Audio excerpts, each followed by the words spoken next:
another edition of. All right, we're back with another edition of the Three Stooges podcast. Yeah, we are Stooges. We could poke fun at each other, which we do regularly, but we do take our job seriously. We cover high school sports as thorough as we can up and down the state, big time in Northern California, especially in the Sac Joaquin section of Sacramento Valley. We will continue to applaud the great achievements of some of these remarkable student athletes, the coaches, the schools, the small schools, medium schools, large schools. And we're also going to talk about topics that shape high school sports better or for worse. We're going to talk a lot today about what are the coaching contracts all about? And can a name coach with years of stability and results get cut loose at any time? Absolutely, because they're year to year at will contracts. So, in this state. And so here's an example. Paul Doherty just wins a state championship for the Folsom Bulldogs. If he has a disagreement with an athletic director or an administrator or anything that concerns the school or at least a certain person or people, they can cut him loose. Doesn't mean he gets cut loose as a teacher. We've seen it over the years, and it happened last week, stunningly and disappointingly, with Scott Tedman, longtime basketball coach in this region, 40 years at small schools, especially. The last several seasons with the girls, at the last couple of years with the girls at Sacramento Adventist Academy. It's the small school in Carmichael, led the boys teams to record heights and championships there as well. He is suddenly out. We'll get to that. We're going to dig in on that. We have some football coaching hires we're going to touch on. We have some Major League Baseball guys from the Sacramento region, the greater Sacramento region, who are on Major League rosters. This is no surprise. We've seen this a lot over the years. March Madness comes to Golden One this weekend. I'll be checking some of that out. Sweet 16, Elite 8, LSU, South Carolina, UCLA, TCU, a big underdog in 10 seed Virginia. So we'll touch on that. Sac State football started spring drills last week. Very impressive. Sac State is now have a full schedule with the Mid-American Conference releasing a schedule, including Sac State playing two games on a Wednesday. Could be most likely be on ESPN. We could touch on that. High school basketball season ends. How about Bishop Gorman up in Nevada, the national powerhouse private school, and other schools up there have said, we're done. We don't want to do that anymore. Is that a trend that could happen in this state? So we got all kinds of stuff going on, kicking on around here. And Jordan, I'm going to toss to you. Why don't we have before we talk about the coaching turnover, why some of these terminations happen, what it means. You had a cool story in Gold Country Media. We have some Major League Baseball dudes from this greater region who are on opening day rosters in the big leagues. Who are some of those dudes? And the opener is tonight with a local guy on the mound. Yeah, first pitch of the season will be thrown by a Rockland alum. Logan Webb is making his fifth straight opening day start tonight for the Giants as they take on the Yankees. I think that game's going to be on Netflix, so get your Netflix subscriptions up to date. If you don't like what they've been streaming, well, season one of MLB is on it now. But I mean, he came in off an impressive showing. He had two starts in the World Baseball Classic, allowed just one earned run over 8 innings, got the win over Brazil, had four scoreless innings against Canada in the quarterfinals. And he's coming off a huge year. I mean, Logan had 34 starts last year, 207 innings pitched, both led all of Major League Baseball with that. And they led the NL with 224 strikeouts, earned a gold glove. So, I mean, last year was kind of the year it felt like he was recognized as an ace across the entire league rather than just in this region. Not really a surprise to those of us that have watched him. So that'll be fun to see and cool to see Rockland kind of on the national stage. Sticking with Rockland, Webb's high school teammate, and I can say both of Webb and I's Little League teammate, Nick Mears, is gearing up for his fourth season in the big leagues. He's joining the Royals this year after being traded there in December. Nick Mears was awesome last season with the Brewers as a reliever. He had 63 appearances out of the bullpen, had a 5-3 record with a 3.49 ERA, 46 strikeouts, and one save in 56 innings. He made three postseason appearances for the Brewers last year, struck out three in an inning and a third. Some other local ones, Daniel Susak, a Roseville native, and I think the only Roseville native opening the season on a roster this year, which kind of feels surprising. It feels like usually you see a few more. Former Lincoln Potter as well. He's going to open the 2026 season on the Giants roster after being selected in the Rule 5 draft. He was originally a first round pick by the A's in 2022. He had a strong season in AAA last season in Las Vegas, hit 275 with 18 homers. And now because he's a Rule 5 guy, he has to be on the open, or he has to be in the major leagues all season this year. And he's going to be the first Potter to reach the majors. So congrats to him for that. Following the footsteps of his brother Andrew, who was part of San Francisco's 2014 World Series team. And then kind of in, I'll say, my kind of Placer County area, but not technically Placer County, but Nathan Lukes from Center High School played in the PVL all through it. So he played against all Placer County schools like Colfax, Bear River, Placer, Lincoln, all them. He's back with the Blue Jays this season. He had a great year last year, kind of a breakout year for him. Hit 255 with 12 homers and carried that momentum into October. He bat 274 in the postseason, had 17 games with 17 hits, 8 RBIs, and 5 runs scored as he helped lead the Blue Jays to the AL pennant and was so close to that World Series. Chris, I know you and I watched that Game 7 together with the Scott Tedman that we will be talking about later on this show. But I mean, that was one of the most incredible games I've watched. And I think Luke's had a few chances there at the end to win it, and it was just a back and forth game. So those are kind of the four in our area. And, you know, I know we have a couple local guys throughout the whole area. If we're going Sac Joaquin section, we got to mention in Sacramento, Soderstrom on the A's just signed that big contract extension. Has shined with the A's so far, the Turlock product. But Joe, throwing over to you, who are some of the Sacramento guys from the greater region that are going to be on opening day rosters? Well, we got so many. It's been a baseball town forever. Great list of guys. Several from Elk Grove High School. Just amazing. Nick Madrigal was a fourth pick of the draft in 2018. I remember going up to Oregon State to do a big profile on him, and he was ecstatic. And so he is with he's with the Angels on a minor league deal. So it can end and get that climb back up again. So it's hard. Derek Hill, center fielder with the Chicago White Sox. Dylan Carlson, outfielder with the Chicago Cubs. He's the son of Jeff Carlson, who was the brilliant, great championship coach at Oak Grove over those years. Matt Manning, power pitcher, 6'6" out of Sheldon, also a great basketball player, was a first round pick. He is out this season with Tommy John. He's been in the big leagues. JD Davis has been in the big leagues, also out of Oak Grove. He's in the Mexican League right now. Rowdy Tellez played for Team Mexico in the World Baseball Classic. He's a free agent. Last played in the bigs with the Texas Rangers in 2025. It is hard to make it. It's hard to stay. And so a pretty good crop, and you never know who's coming. The Sacramento River Cats or the AAA feeder for the San Francisco Giants. So guys will come up and down for rehab injuries, and with the A's playing in West Sacramento again, we've seen some of these guys come through, including Nathan Lukes came in last season. So really cool. Chris Jackson, are we missing anybody? And if we're not, I'm going to throw something else at you as we shift sports.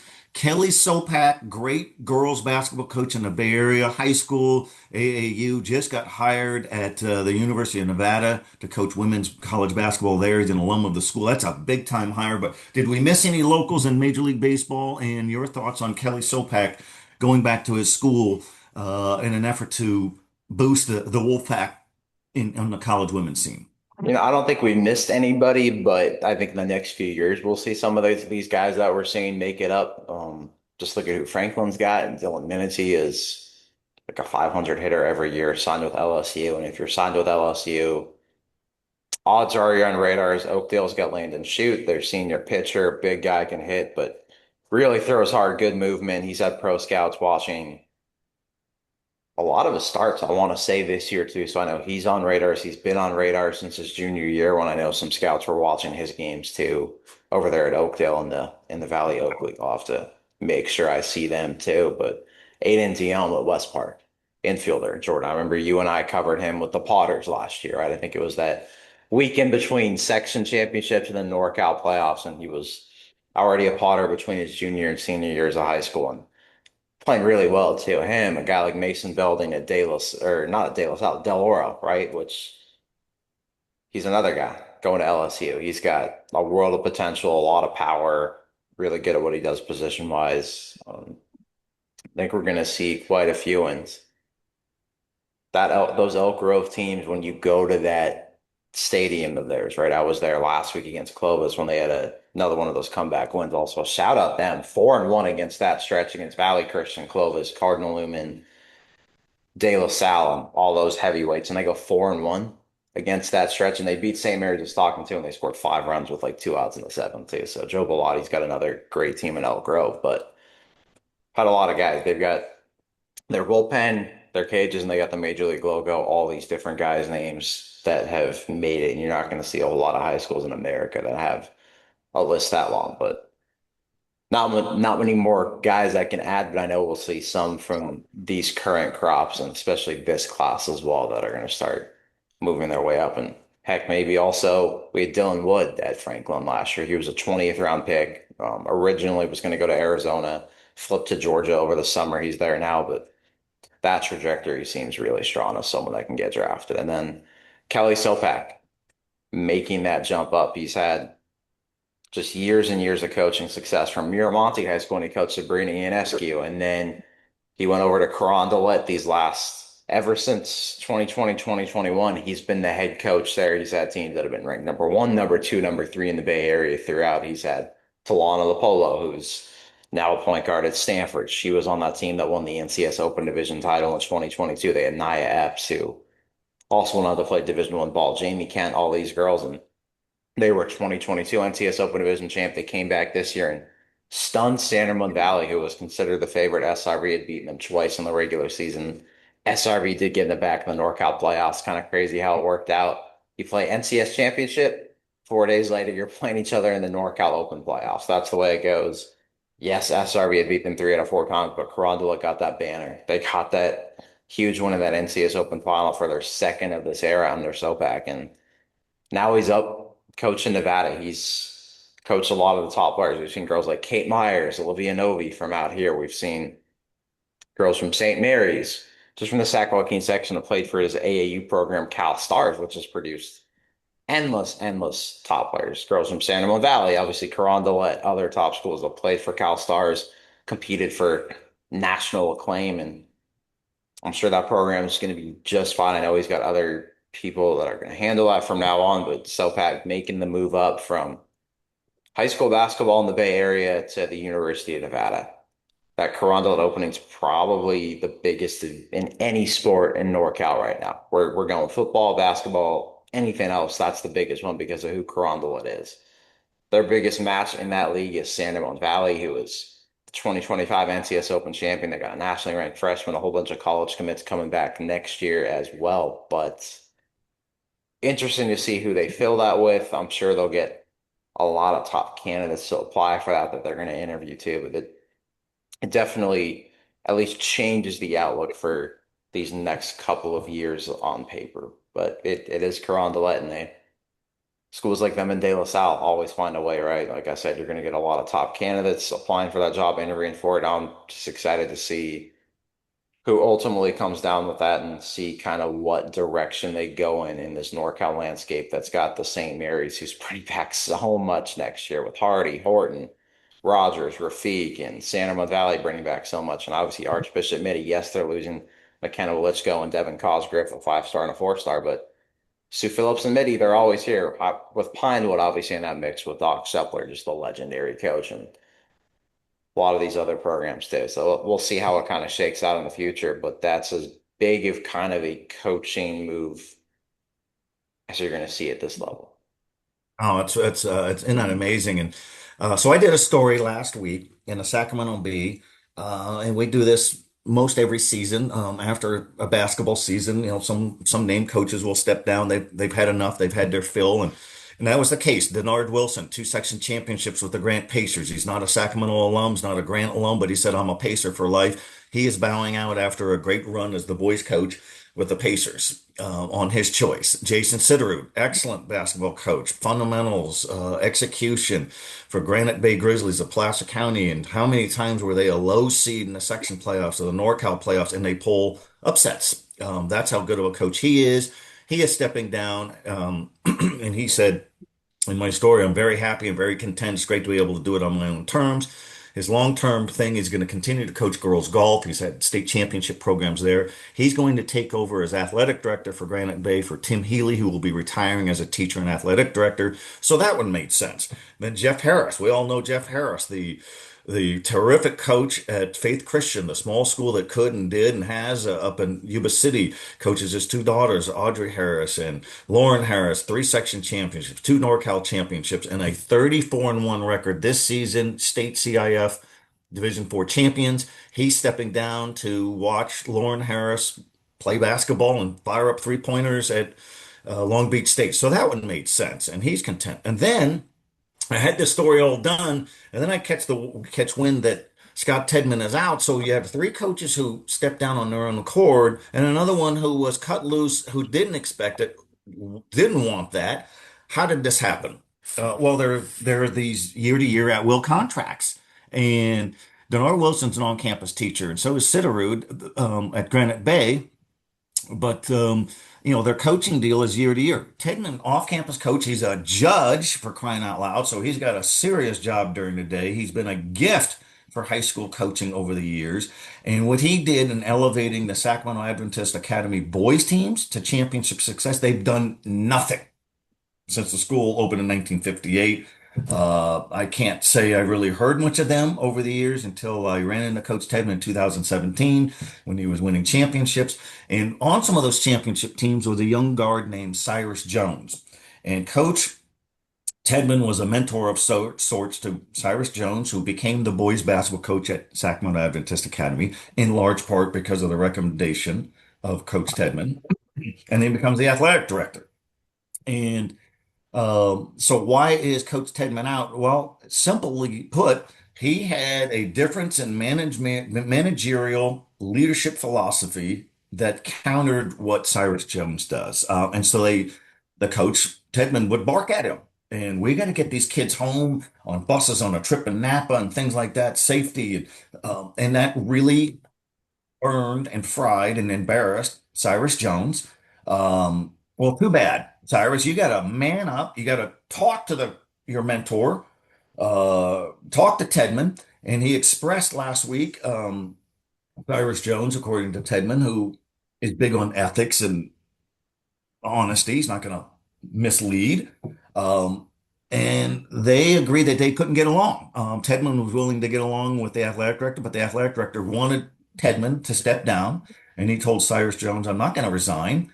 And he said, so basically he fired him. You're going to fire me? I'm going to fire you. That meeting lasted 5 minutes. Matt Jacobs, the principal of the school, was there, who pleaded with Coach Tedman to save the girls program at the middle of last season, the 24-25 season. And because there was a sudden coaching change where the previous girls coach was embroiled in a controversy on campus, and he's out. So Tedman takes over, gets him to back-to-back section small school championships at Golden One, and then he's out. And that was a couple of days after a very moving team banquet at Spaghetti Factory in Placer County, and everybody showered the Tedman with appreciation and all that.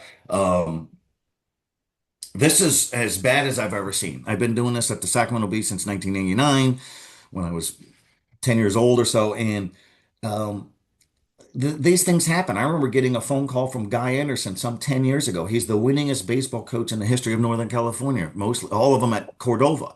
And he was already a retired teacher. He calls me, hey, Guy, how's it going? I would tease him. I said, wow, you know how to use a cell phone.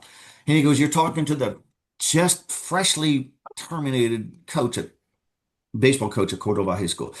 A couple of parents, oh, we don't like it. So they acted and they cut him loose. And Norm Ryan, remember talking to Norm Ryan years ago, some 10 years ago, and he was already a retired teacher at Casa Roble High School in Orangeville, San Juan Unified, and he was cut loose. He wanted to do one more year. No, they didn't want to do it. They already had an on-campus coach who wanted the job. That was Chris Horner. Chris Horner's done great stuff. Certainly Norm Ryan landed. He's a longtime assistant coach for Joe Catalico at Granite Bay. He found out, hey, being an assistant coach is still a good deal. The point being, this stuff happens, but it shouldn't happen to coaches like Tedman. He has all kinds of options to coach, head coach and assistant coach.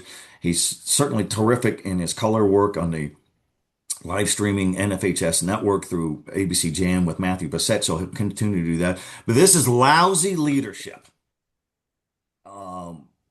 By Sacramento Adventist Academy. And if the school wants to regress and not play in tournaments and out of town tournaments and out of state tournaments, then that's your call. But you got an army of returning players. I think this is a big jolt for the program.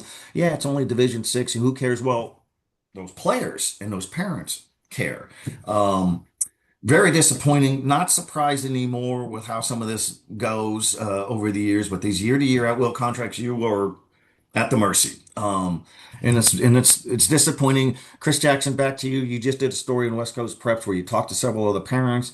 Um, they might have wanted to be on the record. They also might, they were off the record, but you quoted them and an understanding. Sometimes parents fear retribution. Were they going to cut my kid now? That's how unfortunate some of this stuff is. But from what you gathered, Chris Jackson, the basketball community of Sacramento Adventist is rocked. They're confused. They're upset.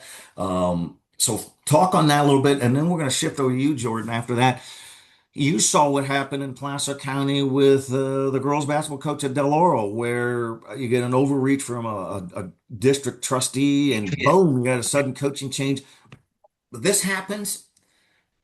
It's going to continue to happen. It happens across this country, across the state. Normally, coaching changes. Unless the coach wants to step down on his own accord, a lot of times it's because the team is struggling. Not the case, not the case. So, Chris, you get the floor, and then we'll throw over to Jordan.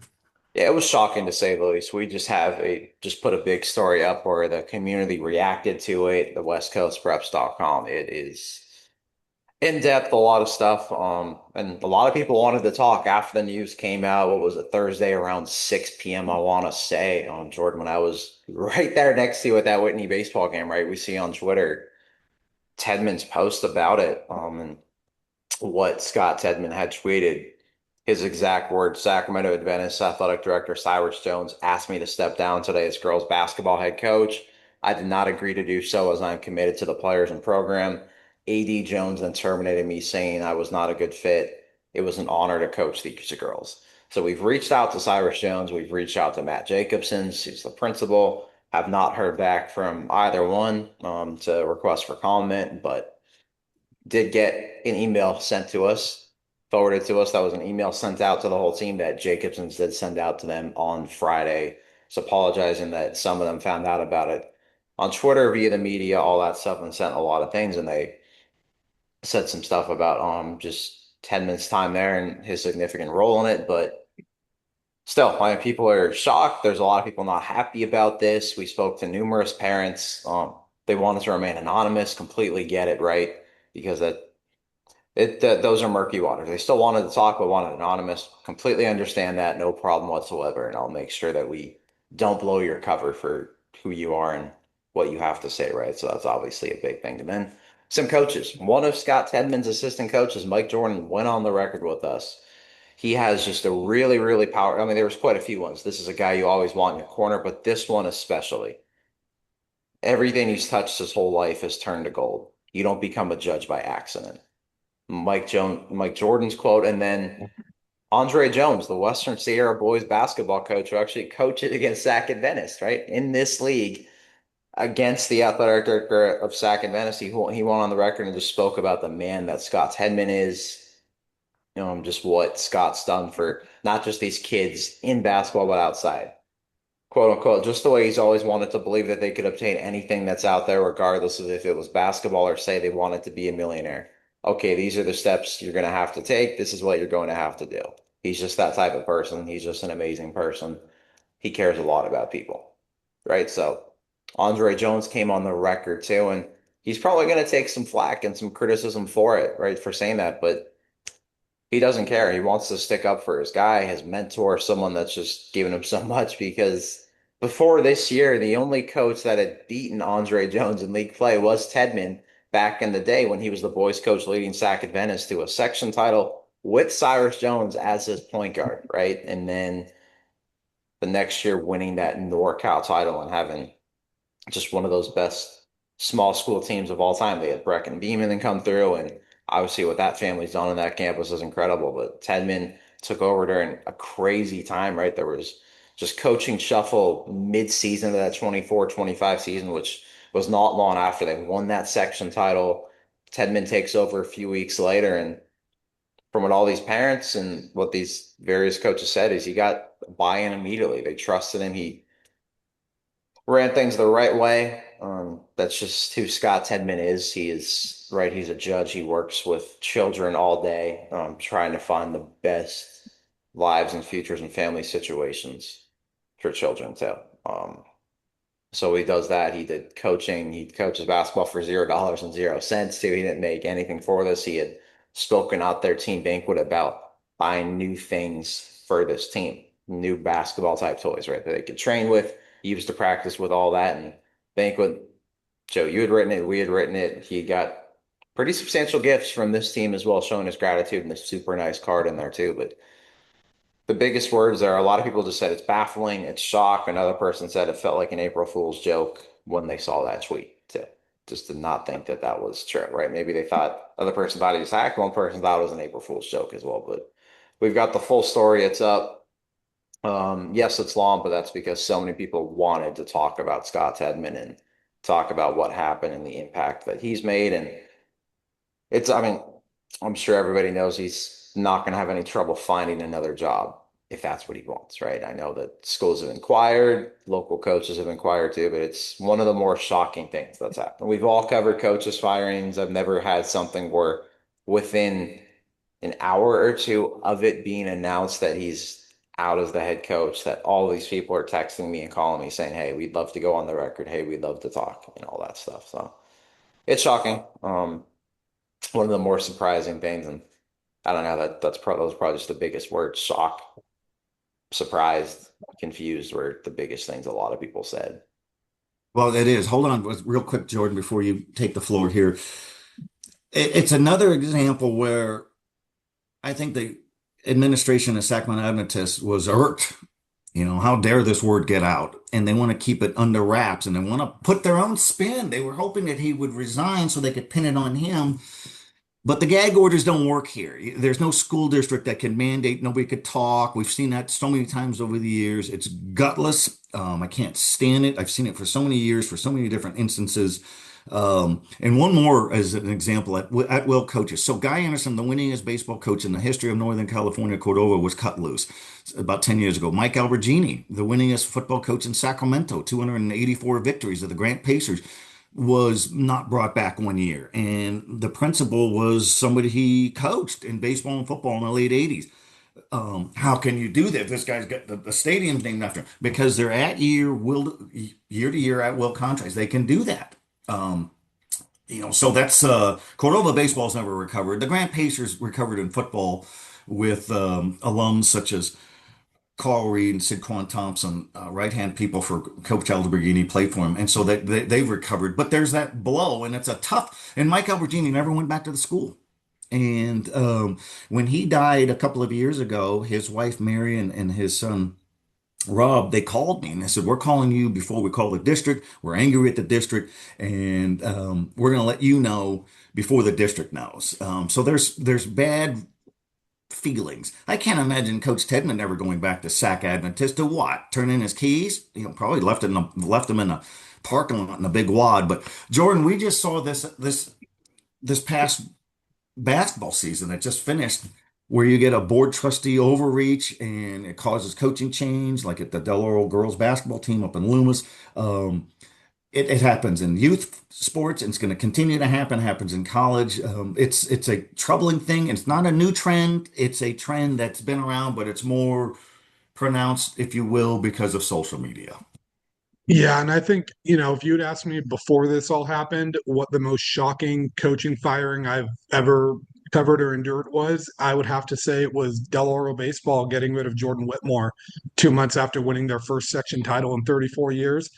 And I think this one might take the cake on that. I mean, especially knowing the type of person that Scott is, I mean, Chris, you and I have heard the story of, when he took over the programs, like when he took over the boys program, he got them all new uniforms, all new everything. Back then, the trend was everyone had to wear the same thing, so he got them all matching shoes. And then he finds out, hey, that's not the thing anymore. So what did he do for these girls players this year? He paid for every single one of them to customize their own Nike game shoes for them to wear, whatever colors, whatever they wanted on it. He paid for that for these players to do. I'm sure he paid out of pocket for a lot of these meals on these overnight trips. I'm sure he might have even paid for some of them to get there. So to say that someone like that is not a good fit for the program, well, then what is a good fit for the program? And maybe it's the athletic director that's not the fit for the program and not the coach. To do this to someone that mentored you and coached you, I just think it's wrong to, especially crossing someone that, was a stepping stone to where you are today. And I think this is a type of thing that there's going to be a ripple effect from it. Joe, you mentioned that, hey, there's a lot of players coming back on this team. Well, how many of those parents might be sitting there right now going, you know what, maybe I'm going to send my kid to another school. Maybe I'm going to go somewhere else. How many incoming kids maybe wanted to play for Scott that all of a sudden are deciding, hey, maybe I don't want to do that anymore. So I mean, it's wrong. It's baffling. And unfortunately, it is something we've seen. We saw it with Del Oro with the girls basketball team. I think they've had something like 4 coaches in 4 years now. And the coaching job was opened up. Interim coach Tristan York, I'm not sure if he was one of the finalists for that job, but I mean, it feels like, he led that team to a NorCal quarterfinal appearance, section semis this year with everything they had going on. Feels like, the type of guy that should be getting that job if he wants it, but I've been around this long enough to know that I don't know anymore. And it's not just Del Oro that we've seen it at. We saw Lincoln a few years ago. One of the first episodes of this podcast was right after Amy Avila shockingly stepped down as Lincoln's girls basketball coach. And the ripple effects of that, and that program hasn't really been the same since losing a coach that was taking you to 3 straight state tournaments. And I want to say had a record of like 90-18 over the 3 years prior to that. We've seen it before with, other sports too. Football, Tanner Mathias at Bear River. That one kind of surprised a lot of people, especially for a program that was improving every year. Mike Maben at Del Oro after back-to-back semifinal appearances. So there's a lot of things that it surprises people with this turnover, and it is sad to see these year-to-year at-will contracts because at the end of the day, it's hard to find a good coach. And when you have these year-to-year contracts and you see things like what happened to Scott and what's happened to these other coaches, it makes good coaches not want to get involved in this sport, knowing that all it takes is one person with some power to be on your bad side, and they can essentially stage a mutiny and overthrow you. And it doesn't. I personally believe that the mind, Cyrus's mind, was made up before anything. Like Scott could have won a NorCal title this year, and he would have still been let go. I also would say the biggest thing with this is more coaches need to do what Scott did, where we see too many times where a coach steps down because they want to, I don't know if it's maybe keep kind of their pride or be able to say they left on their own terms. But I actually think the right thing in this situation, especially if you do feel like you're being wrongly terminated, is to say, I will not step down and force them to terminate you, because now that brings it back to the athletic department should have to answer for it. Now, why are you terminating a coach that just got you to back-to-back section titles? And you can't spin it that they stepped down, and to not answer any calls for media when you're the one that terminated the coach is just hiding. And I've heard through the grapevine that someone said that they believe, oh, this will just blow over in a couple weeks. Well, no, it's not. It shouldn't blow over, and you shouldn't be making your decisions going, oh, well, this is going to blow over. These people should have to answer to this stuff. And it's sad to see where we're going, because how many good high school coaches are just going to decide it's not worth it? We see it with officials where they decide it's not worth, what they're getting. And when coaches are getting underpaid as it is, usually donating their own time, taking time away from their families, to see people just get thrown to the curb because one person in administration decided I can't work with you or I don't like you, It's cowardly. It's disgusting. It's one of the biggest problems with high school sports, in my opinion. And I mean, if a guy like Scott Tedman is not a good fit for your program, then what kind of program are you running? Well, and you want to talk about a lack of leadership. I went to a Sacramento Adventist girls basketball practice mid-season, and Tedman's running his girls through all these drills, fundamentals, big on fundamentals, repetition, repetition. And then all of a sudden, these several teenage boys came bolting through the gym, right through the drills. Who are these guys? Well, they're the basketball players for Cyrus Jones. And so where's that's an epic failure of leadership. Get them off the floor. They almost crashed into a couple of players, running around like a bunch of giddy um, kindergartners. Just rotten, and not good. And no, that's good stuff on all of that, and he will bounce back. This is not a new issue. This has been around as long as I've been covering this. And you look at old B archives. This is a problem in the 70s and 80s. It's just more pronounced now, and away we go. So, all right, let's shift gears. It's always football season, isn't it? We have some new football hires in the Sacramento region. Terry Stark is now the new Antelope Titans football coach. Is a 230 game winner, mostly at Intercom. Also had stops at his alma mater, Miraloma and Natomas. Great coach. He's big on the wing T, which is a deception-based offense. You're not sure who's got the ball, who's running it. That's something that Joey Montoya has run for years up at Placer, up in Placer County. I think it's an excellent hire. I hope he's healthy. And I say that because he accepted the job several years ago at Foothill, the Mustangs of Sacramento, and he couldn't do it because of health concerns. And then he was hired a year ago to be the football coach at Marysville, a small school power for years in this section, and he had to step away because of health. And so he wants to get back in it. So hopefully this works. Chris Jackson, the Vanden Vikings of Solano County. Sean Murphy, the longtime coach there, is thrilled to announce that Larry Hogue is taking over. He's an alum. He's a longtime defensive coordinator.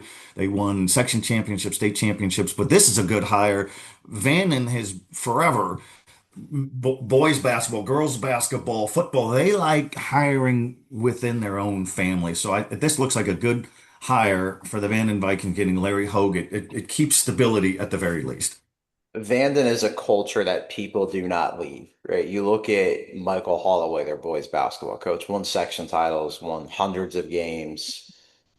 He's coached almost feels like his whole life there, right? Is what he said, and he's pointed to the other coach, girls basketball, tennis, legendary coach. All these people stay there, right? Like Sean Murphy has stayed there. Now the athletic director, he was formerly the head coach. Then he turned it over to Mike Clark a couple of years ago. Mike Clark won a state title there in 2024 with the great Kalani McLeod at quarterback, who's playing Division I football finally at New Mexico State, which is great to see. Now Mike Clark, he and his family up in Brentwood, now in the Bay Area, Contra Costa County, took that job at Liberty High School. He can also be an on-campus teacher there too, which is huge. He was not an on-campus teacher at Vanden, taught in the district. I believe the middle school ranks, but not at Vanden High School itself. Gets that on-campus job in a great community itself at Liberty High School. It is in Brentwood, always there in the Bay Valley Athletic League. The top is typically it's Pitt and Liberty's come close to getting them the last few years on different occasions, and Liberty got them when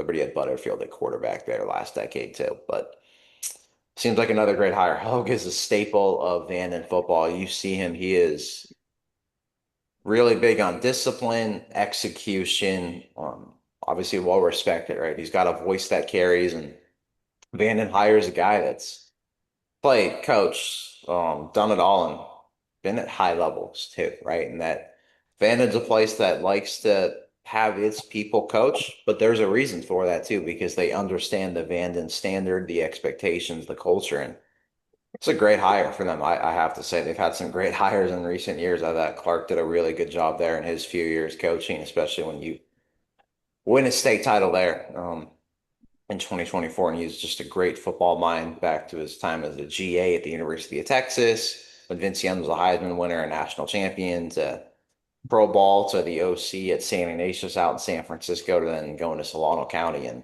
now into Brentwood. But Hope, it seems like an A hire for Vanden, right? And that feels like just another day at Vanden, right? Which is not anything against Hogue. That just means that Vanden makes those right types of decisions and hires, and usually people stay, and people also want to stay at Vanden, and that says a whole lot about just that campus community, that culture, and just the support that they get from student athletes, parents, administration in the district. Oh, that's good stuff. And Jordan, here's a fun story I want you to shed some light on. And I'm reading your tweet. In honor of opening day and the 170th anniversary of the Folsom Telegraph, take a glimpse at the day that a prison break delayed a ball game at Folsom Prison. Story in the link below. This is on his Twitter. The headline, 9 innings to life, the day a prison break delayed a game. This happened many decades ago at Folsom Prison baseball game. What a cool story idea. Congratulations to the Folsom Telegraph, 170 years. And you wonder if there are any cool stories over the decades and centuries. Well, here's one. So what the heck happened at Folsom Prison? What year was it? What kind of chaos that ensued out there? Yeah, so we're Folsom Telegraph 170th anniversary. We're looking for some cool stories, and I thought, hey, how can I find a tie for sports in this? And I was scouring, and I actually found an article from MLB.com published last year, kind of about this, and I started doing a little more deep dives into it, and kind of found out about it. So February 8th, 1942, baseball game inside the Folsom Prison was delayed for 2 hours because of a prison break. Um, and basically game started at 11 a.m. Two inmates right around first pitch were caught slipping through a cut fence and swimming in the canal near the Folsom Dam. It was a short-lived attempt. One man was caught near the prison walls. The other made it several miles down the river before being spotted by a few teenagers. And both were back in custody within a few hours, and the game went on. But here's what's interesting about this game. So they didn't end up getting to play a full 9 innings that day. They played 7 innings before the prison curfew. They didn't want the prisoners out in the yard for too long, understandably. Um, but here's the cool thing. So some of the guys that were in this lineup, Dom DiMaggio, the brother of Joe DiMaggio, who played for the Red Sox at the time, was in this game. He collected a hit and found out that Joe, I don't know. I think we'll have to get on my boss Bill Poindexter about this because this is about his timeline. But his name was misspelled in the Sac B box score as Demago, and 1942. That sounds like right in the middle of Bill's tenure with the Sac B as a sports editor. So this seems like right up his alley. Yankees pitcher Tiny Bonham was on the mound there. Eddie Lake played in this game. Gus Sir, who played with the Pirates and the Phillies, was in this game. Joe Marty, who was on the Phillies, was playing in this game. So really cool to see these big leaguers come in. And baseball's been a long part of Folsom Prison for years. They've been playing there since at least the 1890s. They had a team at the prison. They called the Represa Eagles or Represa. I believe that's Spanish for dam, and that's kind of the neighborhood they consider Folsom Prison. So they had a prison team there. They've had players who, prisoners were on this team. I think guards played here. A lot of former minor leaguers went on to be guards here. And, I mean, if you go to prisons, a lot of times, like if you've taken tours of any of their museums or anything like that, not, if you go to prison by committing any crimes, can't say I've done that, but, they make a big deal about the baseball there. When you go to Alcatraz, they take you to the baseball field there and they talk about how there were former the Giants would donate uniforms, or the SEALs back in the day would donate uniforms to the prisoners for these leagues, and they had a full-blown league. Prisons make kind of a big deal about baseball. I know that they said a warden was big in bringing baseball to Folsom Prison because he felt that it kind of helped boost morale and gave a light to some of these guys. But a really cool story, and I think that might be. We've heard of rain delays, we've heard of heat delays. I don't think we've ever had a prison break delay in baseball. So kind of a cool little deep dive into the history there, and cool to see some of the players that have come through there and played inside of Folsom Prison. I mean, we all hear about Johnny Cash, but never about Dom DiMaggio. Oh, it's so cool. And those guys who were doing the prison break, were they ineligible for the rest of the game? I mean, they caught the guy in the canal. Hey, dry off and get out there and center. Now, those guys were toast. And no, that's really cool. And it's certainly worth a read. That it just kind of connects the generation gaps. You'd never believe that kind of stuff would happen, but Very cool story. And another football note, Chris Jackson, I'll get your thoughts on this. Bishop Gorman, longtime powerhouse football program in Nevada, has been lumped similarly with Bosco of Southern California, Mater Dei of Southern California, IMG Academy, these elite football mega schools. And are they really part of the norm in high school sports? No. And the public schools in Nevada don't want to play. They don't want to run into Bishop Gorman in state championships, and I don't blame them. If we take this same logic with Mater Dei and Bosco, there was a stretch there, guys, where is anybody ever going to beat these teams? I mean, who's going to beat these guys? De La Salle for years had a stranglehold on Northern California in the state. They had the 151 game winning streak. Is anybody going to close the gap? The gap was closed with Mater Dei and Bosco beating De La Salle in state open division championships. And then Santa Margarita last season wins the state open division championship. So that gap was closed. Chris Jackson, your thoughts on um, the schools that don't want to play Bishop Gorman? They're trying to get out of it. They want better competitive balance. Do you agree with it? Is it a bad look, good look? Man up and take them on, or is this a stand for fairness? I mean, I'm a firm believer in just in life, if you don't like it, get better. But there's also only so much competition in Nevada too, right? They're not competing in Southern California.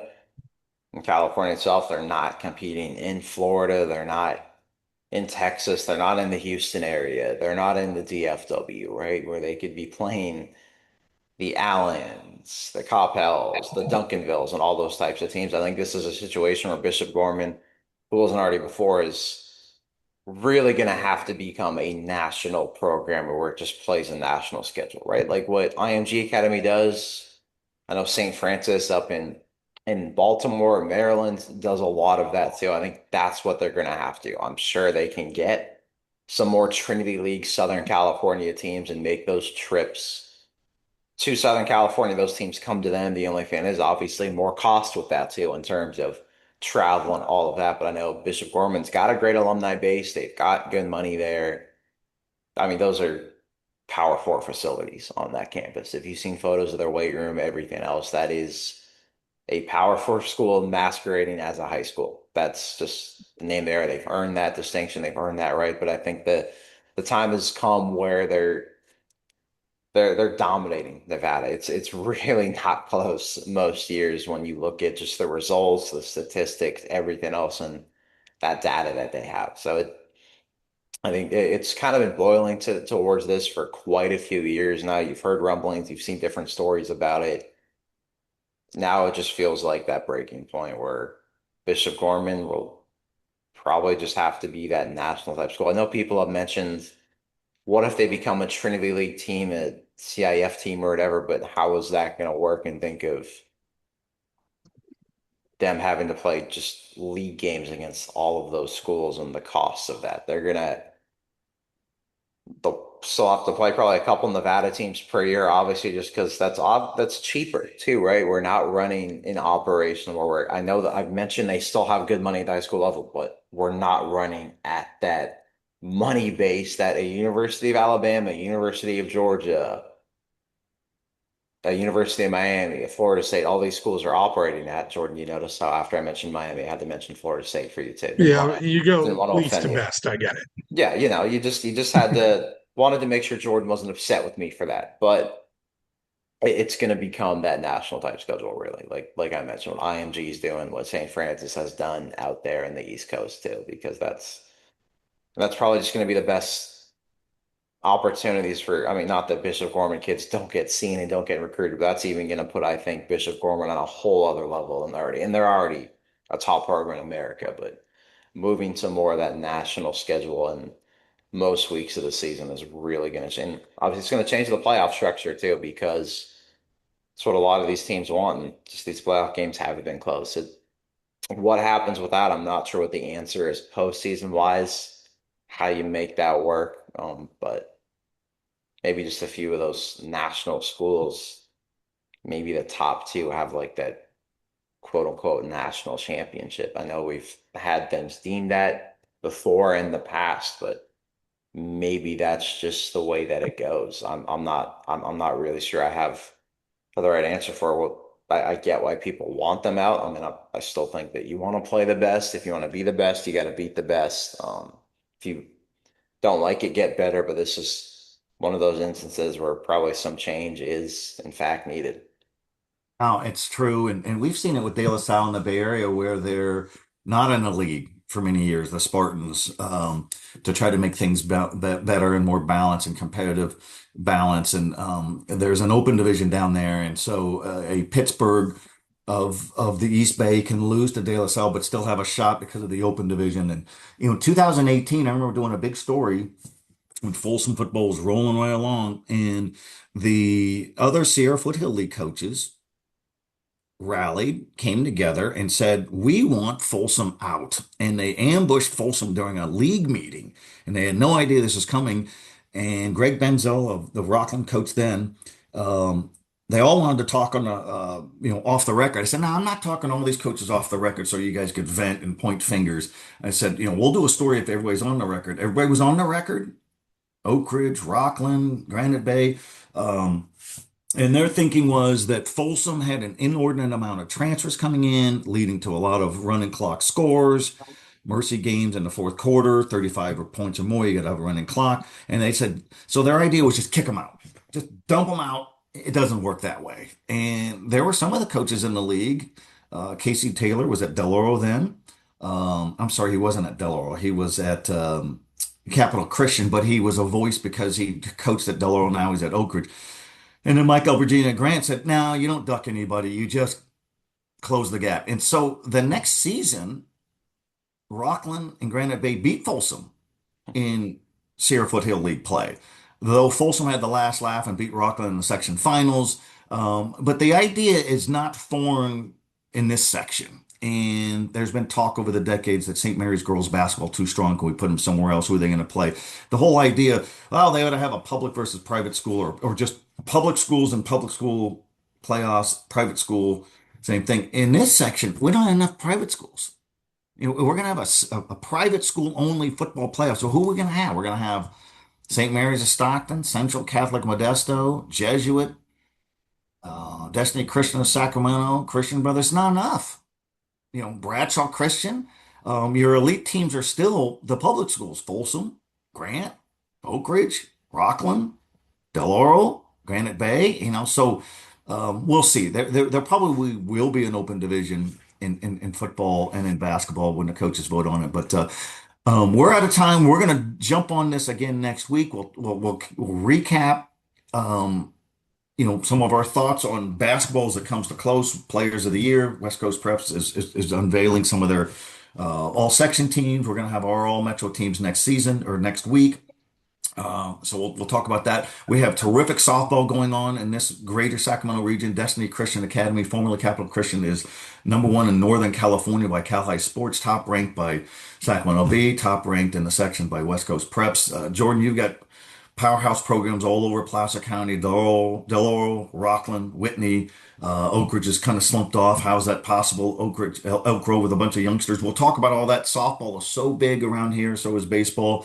But for my good friends, Jordan Georgeson of Gold Country Media, who, has never been to prison, but if he was in prison, he'd either be holding a hole in the gate or the fence to let guys through as they have a game, or you'd be firing fastballs on the mound. I don't know.